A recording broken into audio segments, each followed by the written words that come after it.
Okay, Mondays. You've been bugging me for 3 years. Where's Season 2? Where's more Wolf Among Us? Well, it finally paid off. Congratulations. Season 2, 2018.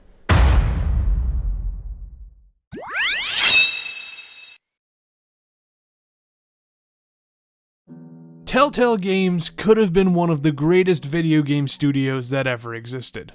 They were a studio born from some of the greatest minds of the point-and-click adventure game scene who promised to keep the dying genre alive. A studio that gained a niche following from their relatively obscure releases. A studio that relied on IPs that weren't original, but that are familiar names in pop culture. A studio that found massive success after years spent outside the mainstream. A studio that was plagued by mismanagement, financial instability, and a constant state of crunch time for its employees. A studio that refused to evolve and that stifled its own creativity. A studio that had so much potential.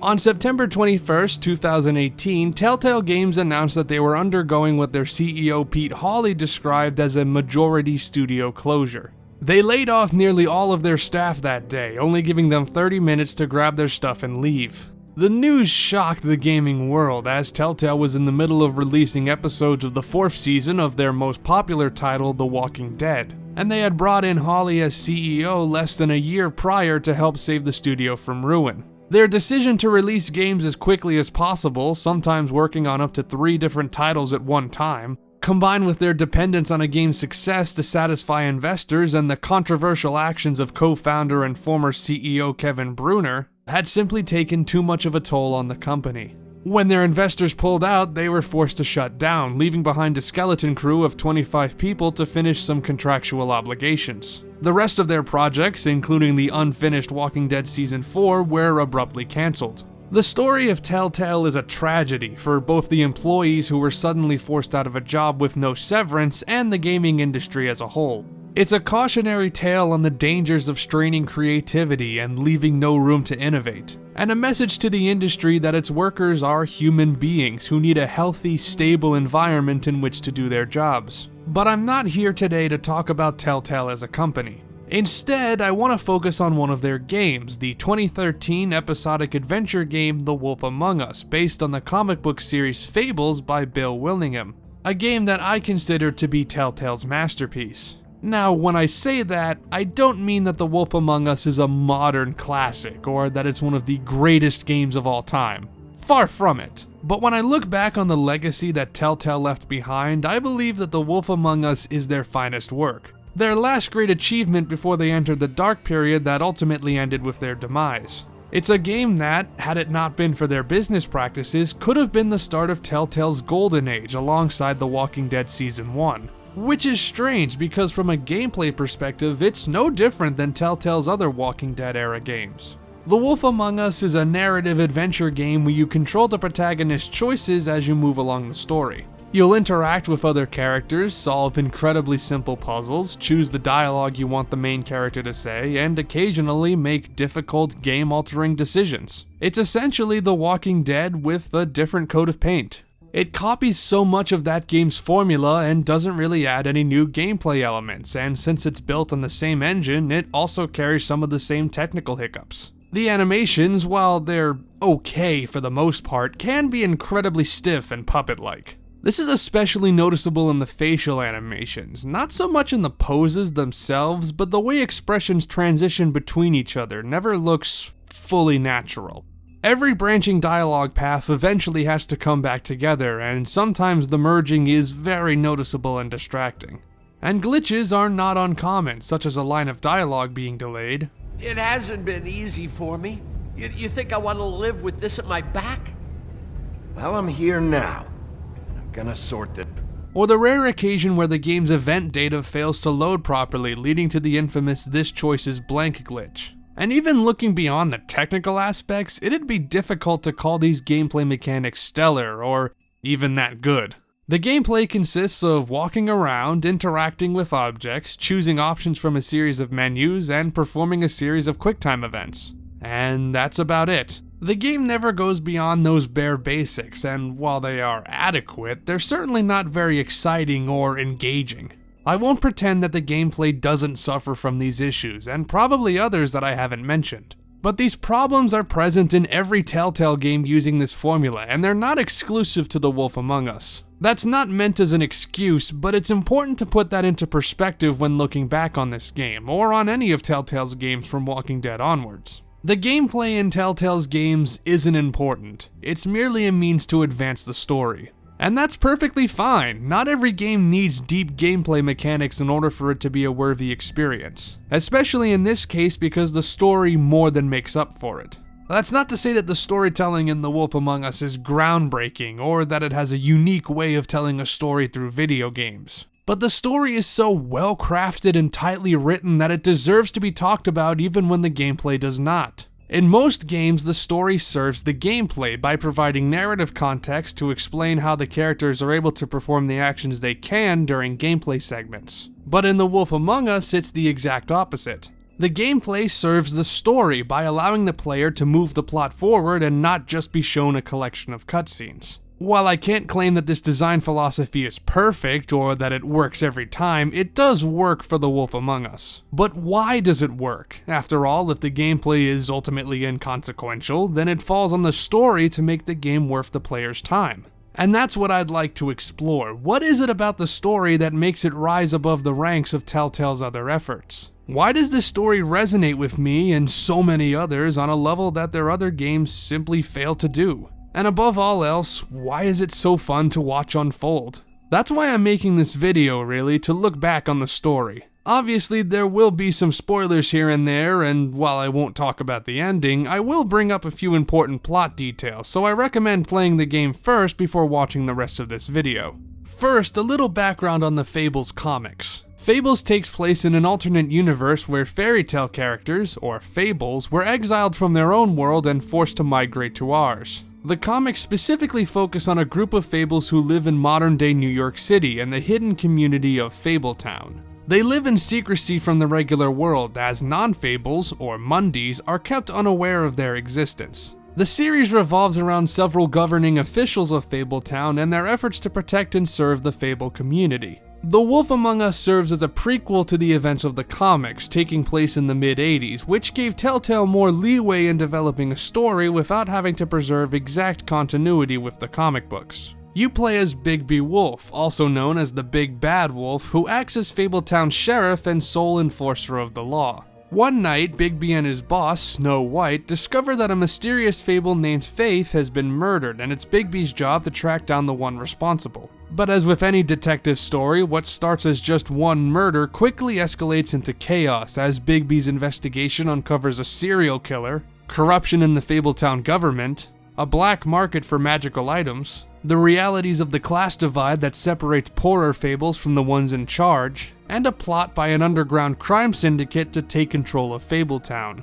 The game goes for a darker take on its fairy tale characters, less like their Disney-esque variations and more in line with the original folktales. But it wouldn't be appropriate to call this game a fairy tale. It's more a detective murder mystery with fantasy elements, being both realistic and magical simultaneously.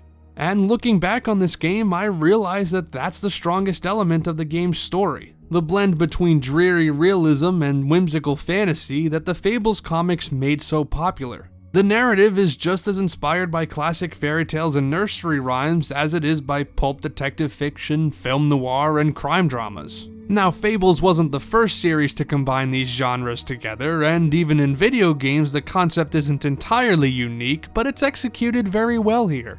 Despite their fantasy origins, the characters in The Wolf Among Us all behave and act like human beings, even if they don't always look like them. They have human desires and human problems, and have to deal with a broken system that affects them in ways that are very relatable. The rules that the Fabletown government enforces cause a lot of fables to live in poverty, and they have to turn to desperate measures in order to survive. There's a class struggle present here revolving around glamours, magic spells that make non-human fables appear human, that is often just as important as the murders Bigby is trying to solve. Fables who can't pass as human are forced to use glamours, or else they'll be sent to the farm, where they live in isolation from the rest of society. Problem is, glamours are ridiculously expensive, so the fables who depend on them to stay in the community often simply can't afford them. Bigby, they're bleeding me dry, mate. The quality of the spout goes down, but the rates keep climbing up. Do you have any idea how much it costs to have an entire family in glamour? There's a gritty and depressing reality that grounds the story in The Wolf Among Us, and while you might think concepts such as magic spells and transformations would clash with the otherwise down-to-earth story, they actually complement each other nicely. The characters are identifiable in their situation and struggles, but not so much in their magically induced strength and ability to survive what should be deadly injuries. They're real enough for us to understand them, but we aren't taken out of the story when we see them perform magical abilities. And while they are stuck in a bleak and hopeless situation, there's still an element of humor that keeps things from getting too dark. There are plenty of subtle jokes and funny bits of writing that, again, cement the idea that these characters are meant to feel real, and also provides a nice contrast to the gloominess of the main plot. What's it say about that? It says Bricklebit in an older elvish hand. What's Bricklebit? A magic word. What's it do? Makes animals shit gold. But it doesn't just stop at the storyline and characters. The atmosphere and aesthetics are also a brilliant combination of both realistic and fantastic. The art style, which is undoubtedly influenced by the comics, is fairly cartoonish, with thick, heavy outlines and somewhat exaggerated character designs. But the color palette is more understated, with an emphasis on cool colors like purples and blues, and warm colors that are muted and that don't pop out too much. And the music is filled with compositions that utilize authentic string instruments and 80s inspired synthesizers at the same time, again striking a balance between real and fake. Considering the game's story pulls so much from fantasy and fairy tales, it's actually a really ingenious way of communicating the story and aesthetics. We don't read fairy tales because we're expecting something completely realistic. We read them because they're enchanting and mysterious, and they describe events and characters we would never see in the real world. They give us a glimpse into a world of imagination that we can escape into when we want to leave the real world for a while.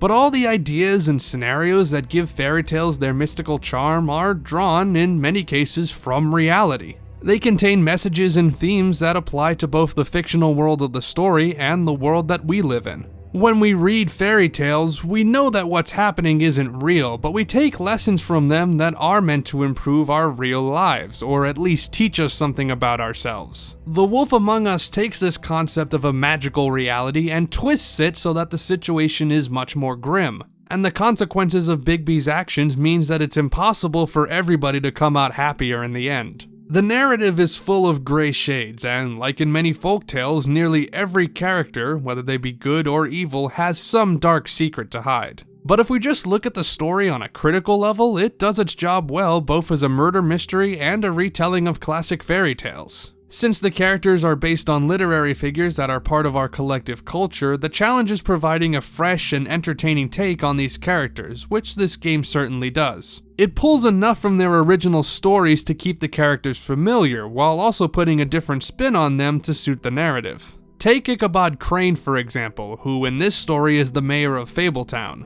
He puts up a tough front, but is in actuality nothing but a coward, just as he was in The Legend of Sleepy Hollow. But in this story, he embezzles money from his own citizens to pay his debts to a crime boss, he secretly hires prostitutes, and he has a disturbing fixation on Snow White that crosses way over the line into obsession. These elements are, of course, exclusive for this story, but it fits perfectly in line with his character as established by pop culture, and is how I imagined a darker take on Ichabod Crane would act. Every character is like this, taking a balance of new and established material to design a world that is in many ways familiar, but also creates something original. The sole exception to this is Bigby, because the player has control over how he reacts and responds to different situations. It becomes evident fairly quickly that Fabletown looks down on Bigby because of the actions he committed long before the story began. After all, he was the big bad wolf. He's gone down in history as a quintessential fairy tale villain, and he's now in a position where it's his job to protect people. It's not hard to understand why he has such a bad reputation when the story starts, and why the other fables are so afraid of him. They fear you more than anything. You ate a lot of people back in your day. I thought we were all supposed to have a fresh start here. I can't change the past. Well, you can't change people's memories either. Look, I'm not saying it's fair, but it's real. People are scared of you.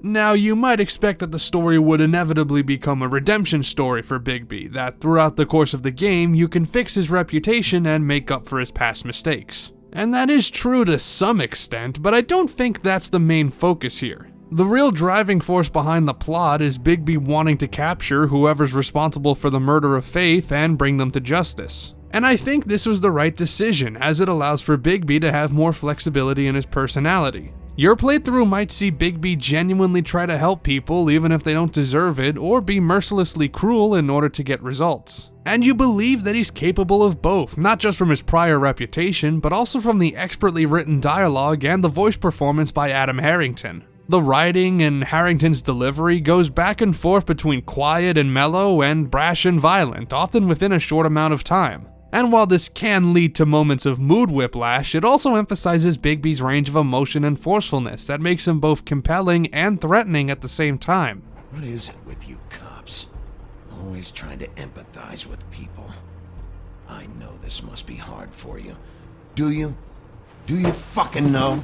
Have you had a friend killed and their head left at your fucking doorstep? No, didn't think so. However, while Bigby's standing in the community can improve or get worse depending on the choices you make, it's not really a redemption arc in the traditional sense. The personality you choose for Bigby won't have a drastic impact on the outcome of the plot. Your version of Bigby may be a hero or a villain, but you'll track down the main antagonist in the end either way. And this leads into a criticism I hear all the time when people talk about Telltale. They put a lot of emphasis on the choices you make having a huge effect on the story, but a common consensus is that when you look back on it, the decisions don't matter. Why put all the effort into crafting a character's personality when the story eventually ends with the same scenario, just with some minor differences? But I think they do matter, and I also think this criticism is looking at things the wrong way. People headed into Telltale's games expecting an entirely different story if they played one way versus another. But realistically, especially if you consider Telltale's episodic release schedule, this would have been impossible to pull off. To program entirely different story progressions based on player choices would require much more time and effort than the game's schedule would have allowed. Considering the player makes hundreds of choices throughout the game, both minor and major ones, it would just simply be too much work.